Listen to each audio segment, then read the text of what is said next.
Marc-André, justement, ça a été discuté dès ce matin au Conseil des ministres. Oui, en fait, fait exceptionnel. La chef de la santé publique du Canada, Theresa Tam, a elle-même assisté à la réunion du Conseil des ministres ce matin. Elle qui se trouve vraiment au cœur de la réponse du gouvernement face à cette menace. Et on a déjà des indices des prochaines étapes. Cet après-midi, le ministre des Affaires étrangères, François-Philippe Champagne, a annoncé qu'il y a en fait 250 Canadiens qui se trouvent dans la région de Wuhan, l'épicentre du coronavirus. Parmi eux, il y en aurait 126 qui ont demandé l'aide consulaire afin d'être éventuellement rapatriés au Canada. Le ministre Champagne a indiqué que les autorités canadiennes vont en fait communiquer avec ces gens-là pour tenter de mieux connaître leurs besoins et de déterminer la meilleure marche à suivre. Là-dessus, on écoute le ministre des Affaires étrangères, François-Philippe Champagne. Écoutez, il y a deux options.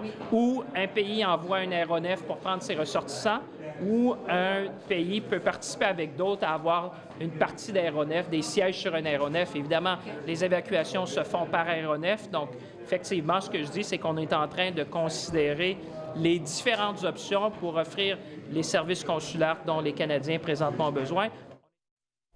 Donc, pour l'instant, aucun échéancier n'a été fixé. La situation demeure très dynamique selon le ministre Champagne. Et on sait que justement, cette annonce survient alors que d'autres pays se préparent à rapatrier leurs propres ressortissants, donc par exemple la France et le Royaume-Uni. Et au Canada, évidemment, la situation aussi est en constante évolution. D'ailleurs, on a répertorié un nouveau cas au pays aujourd'hui. Oui, en fait, c'est ce que nous ont appris aujourd'hui les autorités de la province de la Colombie-Britannique. En fait, ça s'agirait d'un cas d'un homme dans la quarantaine qui voyagerait régulièrement en Chine pour le travail. Il se trouverait chez lui, il se porterait quand même assez bien, mais ça porte à 3 le nombre de cas, soit confirmés ou présumés ici au Canada. En fait, on a reçu aussi une mise à jour sur les 2 cas qui avaient été répertoriés en Ontario, donc l'homme et son épouse qui avaient voyagé en Chine. Selon la ministre de la Santé, Patty Hajdu, les 2 se porteraient de mieux en mieux apparemment, et elle rappelle au public que le risque que pose ce virus à la santé publique demeure faible. Merci beaucoup, Marc-André. Je vous en prie.